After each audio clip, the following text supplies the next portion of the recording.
Hello, a very good afternoon. Welcome to the British Grand Prix. Welcome to Silverstone and welcome back to MotoGP. I hope you all at home enjoyed a couple of weekends of rest and recuperation, but I'm sure, like myself, Jack Appleyard and Lewis Suddaby, you are chomping at the bit for MotoGP to get back going with 11 rounds now coming your way over the next 4 months. We're going to have ups, downs, drama, and a new MotoGP World Champion crowned at the final weekend of November.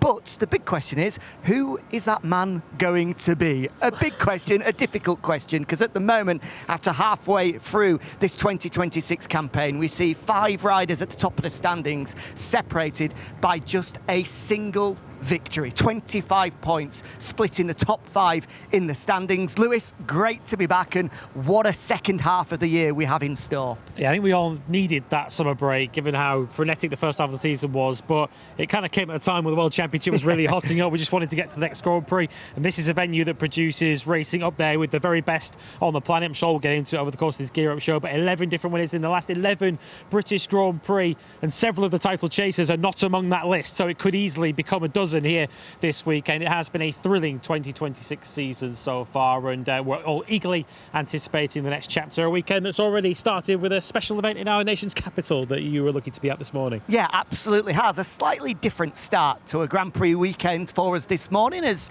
5 of our biggest stars in MotoGP woke up in the bright lights of London, and we kicked off with our pre-event press conference at the Outernet venue down there. What a venue it is as well. So great to meet so many of the MotoGP fans that came out on Thursday morning to show their support, some of them even asking questions as well. And it was great to be able to be in the black taxis, the classic London black cabbies were taking the riders around, myself included as well, taking in the sights and the sounds of London. A great way to kick off the weekend, and once again MotoGP bringing the sport to the city, to the fans. It was an event that went down incredibly well, and I'm sure, well, from speaking to the riders, they enjoyed it, and I'm sure it's one that's been received quite well up here at the circuit as well. Yeah, I hope it's the template for things to come. It's always difficult, isn't it? Because we're not the kind of sport that necessarily competes in cities. Motorcycle racing, by its very nature, has to be on wide open racetracks, Silverstone being one of those. But we want to try and take the sport close to the fans as best we can, taking it into the big cities around Europe. Like, for instance, if we think of Brno, one of the races we go to on the calendar, which is a city-based Grand Prix, it's one of the best atmospheres we have on the calendar. So to be able to bring the event closer to the cool event to watch from here in Silverstone, I'm sure it's a cool one for you to be a part of, and I'm sure it's the shape of things to come in the future, because we know at the very least Silverstone is going to be on the MotoGP calendar for another couple of years after this one. Yeah, of course, that news came out today that Silverstone will remain the host of the British Grand Prix for 2027 and 2028. We had a few more transfers for 2027, which we'll cover off later in the show. But let's talk about the championship picture. Let's speak about this rather unpredictable, wide open British Grand Prix to kick off the second half of the year. The World Championship leader at the moment is Jorge Martin, quite remarkably. We're going to hear from him in a second. As we finished off the German Grand Prix, he couldn't really believe it himself that he was leading the World Championship, given the first half of the year that he's had. What would you put down to the fact that he's World Championship leader at this point, despite really, Le Mans aside, when he was clearly the standout rider, never grabbing too many headlines in the opening 11 rounds of the year? No, he's made the fewest mistakes, I guess you would say, amongst the title contenders. You could maybe argue Ayagura in the same sort of boat, but of course Agura doesn't have the same MotoGP experience as Jorge Martin. Yeah, he's just gradually just racked up the points. He's not been particularly spectacular last couple of Grand Prix, but he's still scored more points than Marco Bezzecchi, his teammate, and the rider who, when he were expecting to be his chief title rival at the start of the year. And he's following in, to a certain extent, the 2024 template, where he won the World Championship. Didn't win as many Grand Prix as Pecco Bagnaia, but was on the podium more frequently, scored those consistent points. But I think he doesn't seem to be carrying himself like a World Championship leader. He recognises he's not the strongest at the moment. That is going to have to change, because the vultures are circling behind him. As you say, 24 points covering the top 5. So Martin cannot afford to continue on the current level he's at and keep that World Championship lead for very much longer. Yeah, absolutely. I'd go along with that. And one of the key stats coming into the weekend, which our great statisticians have managed to dig up, that this, I believe, one of 6 venues out of the second half of the season, 6 out of 11, which he will go to and ride for the very first time with Aprilia, which that's going to have a big say in the championship, surely. Yeah, one of the venues he has been to, he only did 12 laps in Sepang as well. He's going to be in a situation, and he's made reference to it in the last couple of rounds, because we were in a phase of the season just before the summer break of Grand Prix that he missed last year when he hurt himself in Qatar, and he didn't have that prior Aprilia experience, and it did come back to bite him. So, yeah, to a certain extent, he is going to be, I guess, up against it. But if you look at the Aprilia riders, because you can argue that all 4 of them are in this World Championship battle. If you go all the way back to Ralph Fernandez, who's just outside that top 5, all of them have genuine question marks around them in the World Championship. You can almost argue the rider at the moment with the least question marks is Ayagura, who's just in his 2nd season in the class. Yeah, of course. I was there with us in London this morning, and in typical I style was playing down his chances top for this weekend. He said top 6 would be a good result, but you look at his record around this place and it isn't great, but Ayagura is the four-man, really, outside of Marc Marquez over the past 4 or 5 Grand Prix. The way in which he's just been methodically going about his work has seen him rise up to 2nd in the championship. But as we say, the man leading the championship is Jorge Martin, to his surprise, to many people's surprise, in the paddock. So how has Jorge rested up over the summer months, and how is he feeling ahead of a big second half to 2026? Yeah, ready to go for sure. You know, I spent some weeks of training, of doing different things, and yeah, I feel ready to go for the second part of the season. Top 5 in the championship are covered by 24 points, less than a GP's win worth of points. What do you make of MotoGP in 2026? Why is it so close, and what's going to be key in the second half of this season? Well, for me, it's a surprise that I'm on the lead, because from where I come, being in the hospital in January, I didn't expect to be here, so I think it's not my natural position, let's say. But I did my best. I was focused on taking the maximum out of every weekend, and we are on the lead. So for sure, the rest of them, they did worse than me. We just need to continue our progression, try to understand how to be faster, because there were some races where I was super strong, and there are others where I was a bit not super fast. So we need to understand and keep improving. You are the championship leader, and you say that you want to continue what you're doing, but you say it's not your natural position. So what would you change then to make sure it is your natural position in the second half? I don't really know. We just need to understand when I was fast, what I was using, and try to go in that direction, because I think we lost a bit the direction. For me, it's like completely, if it was a new manufacturer for me this season. So we are still testing a lot of things, and we just need to understand what was working and stop there, because I think if we have a good combination with the bike, I can be really strong. And we're here at Silverstone. We've had in the last 11 GPs here, 11 different winners. Your name is not on that list, though. Will that change this Sunday? Yeah, some I did podium the last time here. I always felt strong, but never finished the job, so I will try to do this weekend. All the best, Jorge. Thank you.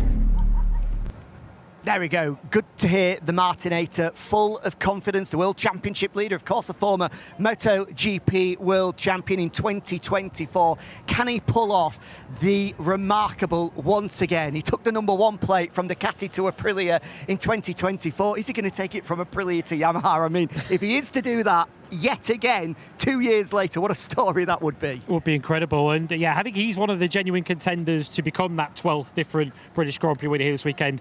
If we look at the evidence of Silverstone over the years, and if we look at the evidence of 2026 so far, it screams Aprilia this weekend. The 2 circuits you'd say most similar to this in the calendar we've had so far. Mugello, they very nearly locked out the podium, and Assen, they did very comfortably lock out the podium. So Aprilia have got to be targeting this weekend as a real opportunity. And Jorge Martin very nearly won this Grand Prix a couple of years ago, was beaten by Enea Bastianini in his title season for Jorge Martin. So he's got to look at this as a real opportunity to cash in, get some big points, because if you look at the last few Grand Prix, as we've touched upon, they've not gone Jorge Martin's way. He has struggled, and it's not a case of him just struggling relative to the Ducatis.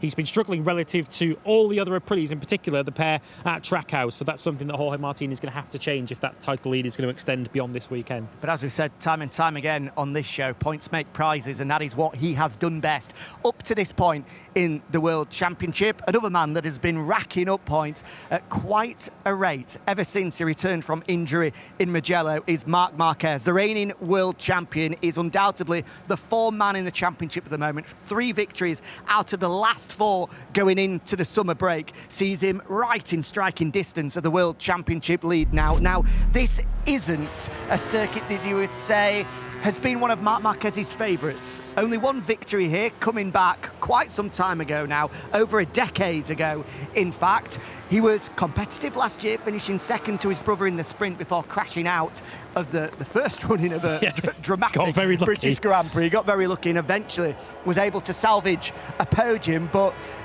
you wouldn't say that this is a Marc Marquez territory circuit. However, with the form he's in, now with 3 extra weeks of recovery on that shoulder and on that body, you'd be foolish to rule him out. Yeah, well, it's going to tell us a lot this weekend about Marc Marquez, because he's had the summer break. We have to sort of understand at what point we can really talk about Marc Marquez and say this is the level he's going to be at for the rest of the season. He's still talking about a new 100%, and we don't quite know how strong ultimately that is for Marc Marquez. So who knows? Maybe the level he's been at the last 4 Grand Prix physically is where he will be for the rest of the season. Maybe he'll get stronger, maybe he won't. Only Marc Marquez has got any prayer of knowing that, and I'm not sure he fully knows that himself just yet. So yeah, this circuit hasn't been necessarily Marc Marquez's most successful, but I wouldn't say he's necessarily been slow here over the years. He has had some bad fortune. He had a blow-up in 2017 when he might have won, was beaten by this much by Alex Rins in 2019. So he has fought for wins here. It's not always quite gone Marc Marquez's way. Maybe this weekend will be where that changes, but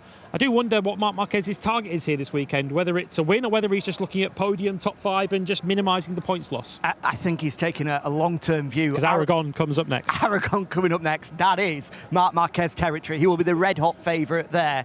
But for Marc, you speak about what his new 100% is. I think it's understandable. At his stage of his career, every absence, every surgery, every crash chips away at him and will create a slightly less version of himself, but he's won 3 of the last 4, so it's still good enough to be able to fight for the World Championship. Let's hear it from the man himself then. As we say, the form man in the championship at the moment, well in touching distance of this championship lead, and could well in fact leave the British Grand Prix as the new World Championship leader for the first time since he won the championship in Japan, what feels like a long time ago now. A vital summer break, you feel, for him to get some recuperation into that body. So how is the 93 feeling coming in to the British Grand Prix? Yeah, summer break was good to refresh a bit the energy, but especially to keep going on the gym and try to rebuild the right arm. That is the trickiest point this season. And yeah, looking forward how I feel on the bike, because on the gym I feel different than last year, different than in the first part of the season. Is like a different arm. It's working in a different way, but let's see if is what it is, and try to do our 100%. Like I said, the first half of the season was like we'd had an entire season already. We've now got 5 riders, 24 points. Why is MotoGP so close at the moment, and what's going to be the key going into the second half of the season in how each rider manages their own races and how to get onto P1 by the end of the year? Yeah, the first part of the season was completely crazy. I mean, 5 races ago I was 100 points behind the leader, and now I'm just 18, and this. I mean, they give me a present, and I will try to use in a good way that present and try to fight for the championship in the best way possible until the end. It's true that the ambition is there. It's true that I will try to do my 100%. But, I'm quiet because in my personal case, 1 more championship or 1 less, I will try, but it will not change my future life.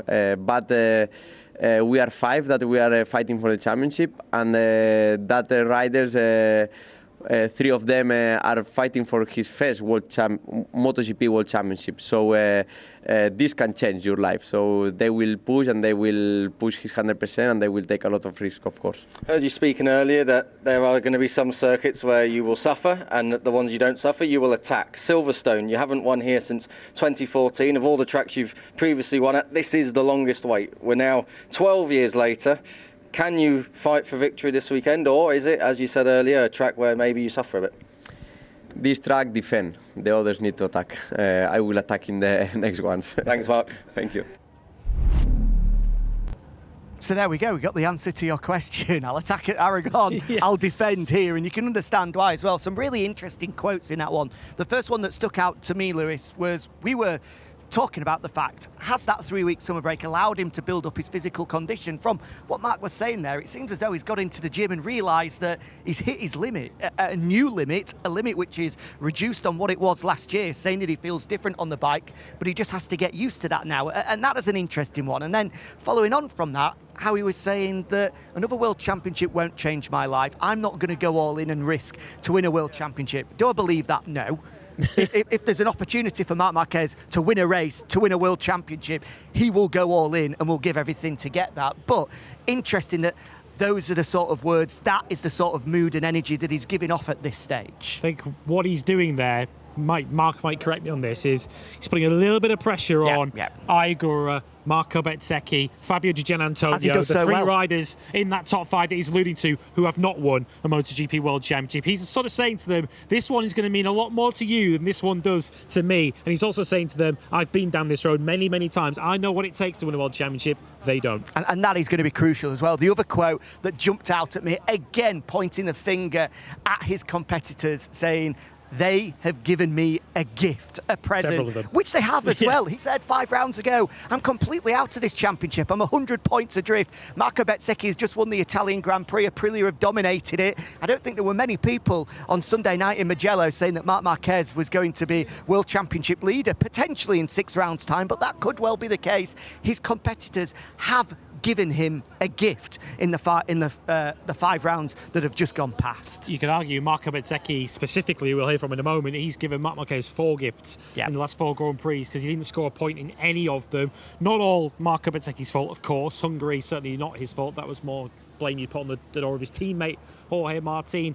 But Marco Bezzecchi has seen his World Championship challenge grind to a screeching halt over the early part of the summer, and he's the person who I think Marc Marquez would have been looking at while Marc was returning from injury. He was over 100 points behind Marco Bezzecchi specifically, and at that point Marc would have thought there's no way I'm catching him up, but it's Marco who's opened the door rather than anyone else. Martin has just been steadily scoring the points. Aigura has really emerged in the last 3 Grand Prix. He's top scorer in the last 3 Grand Prix, but it's Bezzecchi's dip in form that has really brought all of those riders, Marc Marquez included, right into play. Yeah, we're going to hear from Marco Bezzecchi in just a second. We've of course heard from Bez at the pre-event press conference in London this morning, where he spoke about the fact that he's far from at 100%. So that's Marco Bezzecchi, Aigura, Marc Marquez, even Jorge Martin there. None of them wanting to put their hand up and say, I fancy winning this weekend. But if we just shuffle round to the left-hand side here and look at this man, the number 73 of Alex Marquez, before we hear from Marco, we should touch on him because I feel that he is definitely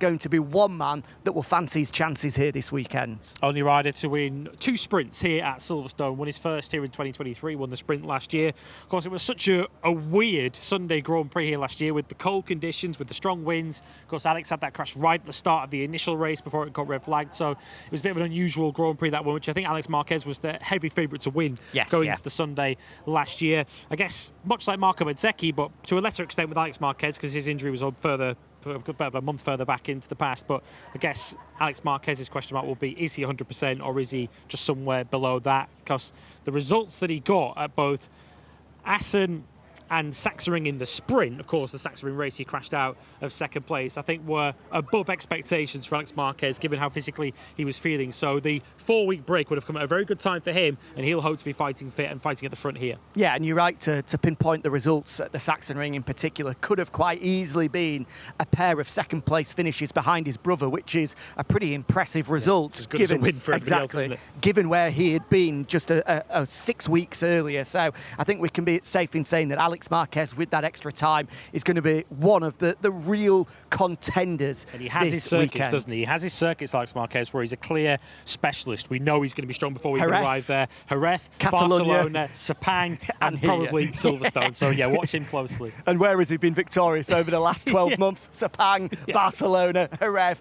Yet to tick off Silverstone to try and get the ones that he wants. Maybe this weekend he will be able to get that quad for Alex Marquez. Right, we said we'd touch on Marco Bezzecchi. So let's hear from him now for the 2nd time today. Of course, if you were tuning in to the press conference that took place earlier on today, but it's been quite the start to 2026 for Bez. The highest of highs, the lowest of lows, and it finished with him during the summer break recuperating from not one but two surgeries. The first of which from a broken collarbone, and the second of which a slightly more minor surgery just to clean up a wound on his knee following on from the crash in qualifying at the Sachsenring. So I spoke to him earlier today to find out how he's feeling ahead of the British Grand Prix. Yeah, as you said, was a different summer break. Of course, different than I expected. Yeah, after Sachsenring, unfortunately, with my injuries, I had to go under surgeries, two different surgeries, one for the shoulder, of course, with the broken collarbone. The fracture was pretty complicated, so also the surgery was a tough one. Then also a surgery in my left knee in the same crash. I hurt my knee, so I needed to make a smaller surgery compared to the shoulder, but anyway, a surgery to fix everything. So the first week I started to train a little bit, but was not easy with the pain and everything. But I started immediately after the surgeries to train and to try to recover as quickly as I could, to try at least the bike once before coming here. I made it, but was complicated. So this will be the real first try, let's say. The first half of the season saw you enjoy the highest of highs, the lowest of lows as well, at such a roller coaster. So this time off, did it give you opportunity to sit and reflect on that first half, and what did those reflections look like? Yeah, for sure the first half was good and bad in some moments. At the end is normal, you know, to go through tough times but also beautiful times. So it's true that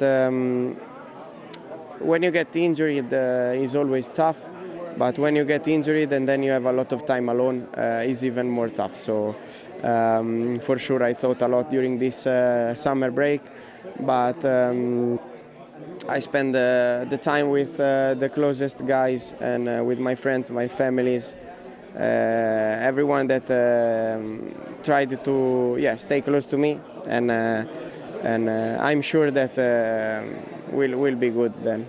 Looking at the championship, it's so close at the moment. The top 5 riders separated by just one race win. So going into this second half, what do you think is going to be key in the fight for the championship?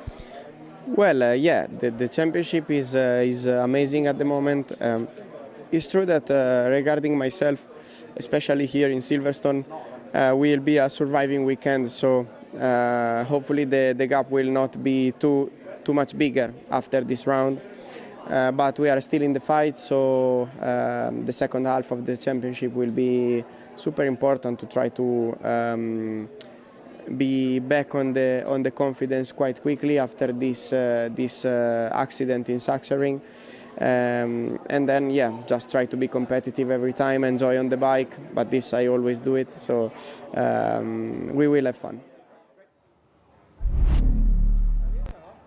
So there we go, great to hear from Marco Bezzecchi updating us all on those pair of surgeries and how the recuperation is going. He said in defensive mode this weekend as he tries to build up strength in that collarbone.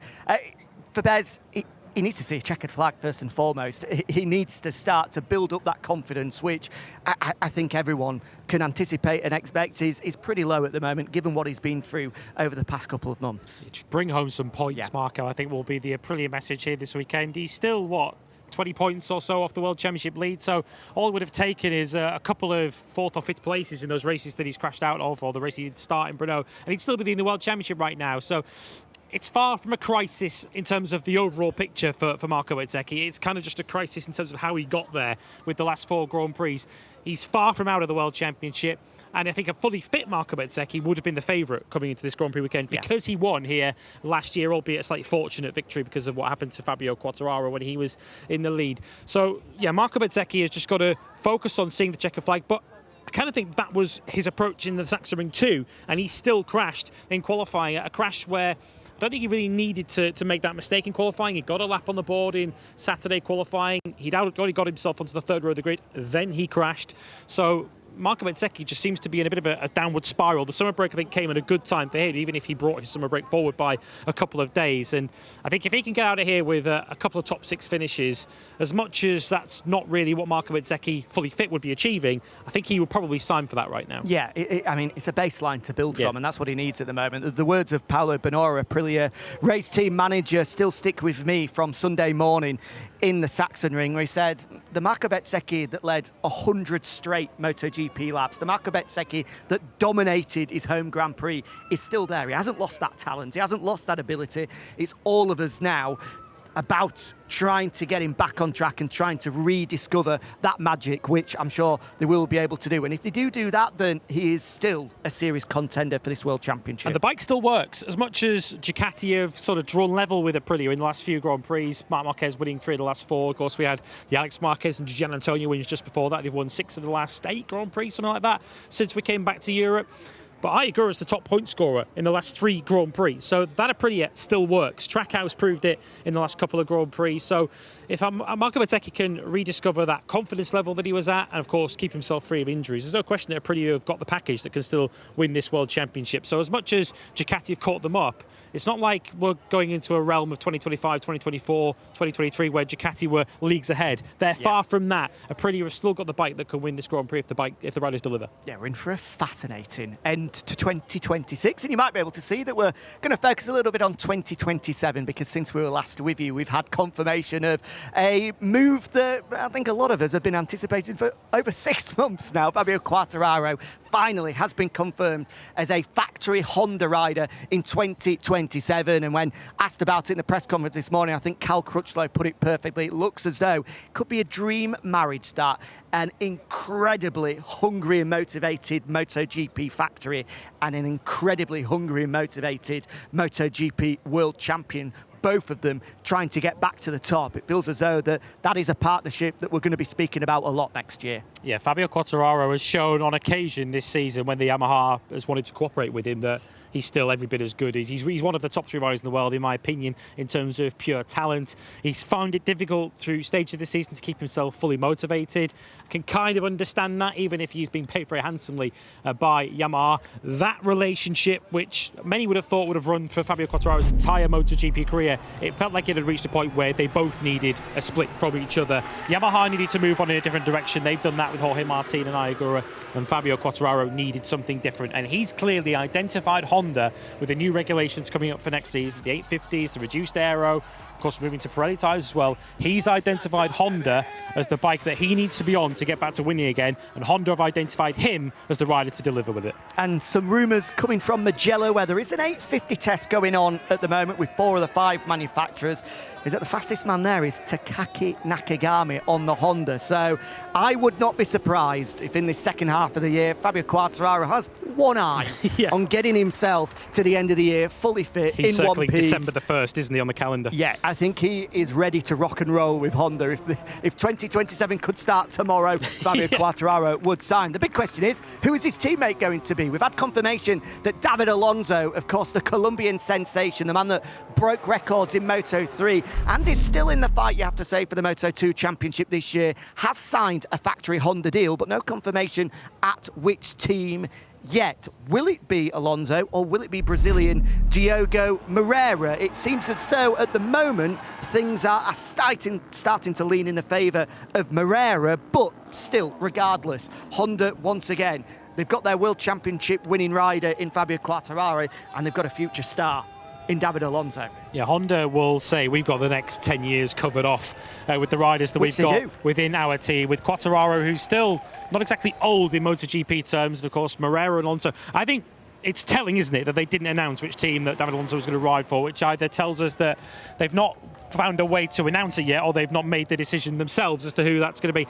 I think Diogo Moreira has earned the right to ride for the factory team next season, and I think it will be best for David Alonso. If you look at how his Moto2 campaign started, he really struggled in that first 3-4 races as a Moto2 rider. I think in terms of the pressure that will be on his shoulders, I think it will do him a favour if he's out of the pressure cooker that would be a factory ride. Yeah, I wouldn't be surprised if that's the case. The talk in the paddock is it seems as though it is going in that direction. But he will bring with him to LCR Santi Hernandez, which isn't a bad man to have in your corner as well. And just finally, to wrap off very quickly, Ralph Fernandez confirmed he has signed a 2-year extension with the Trackhouse Aprilia concern. And that leads me on to, Lewis, the big question. As you said, 11 different winners in 11 runnings of the British Grand Prix. So, who's going to be Mr. 12? I feel that Ralph Fernandez is potentially one of the names in the mix. Yeah, so who are the riders who have won before? We've got Marc Marquez has won here, Pecco Bagnaia has won here, Quartararo's won here, Bastianini's won here.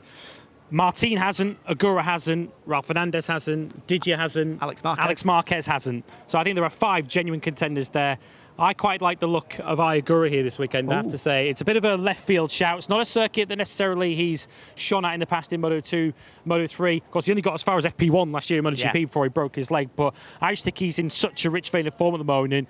Won, of course, at Assen, so it's not as if Agura has weak tracks or weaknesses full stop in MotoGP anymore. So I don't think it'll be at all surprise if Agura wins this weekend, and who knows if he does, he might leave here as the championship leader. Could well do. He played down his chances this morning, but it is the Agura way to not get too carried away. The day that Agura on a Thursday says, yeah, I think I can win this weekend, is the day that I think we all need to pack up and go home. We're in for an absolute treat this weekend. MotoGP roars back into life. The next 4 months, strap yourselves in, because it's going to be fascinating. Who will end it in 4 months' time, in the last weekend of November, as the new MotoGP World Champion? Well, you'll have to tune in and find out. The next chapter kicks off tomorrow morning here for the British Grand Prix. It's great to be back. Enjoy the return of MotoGP.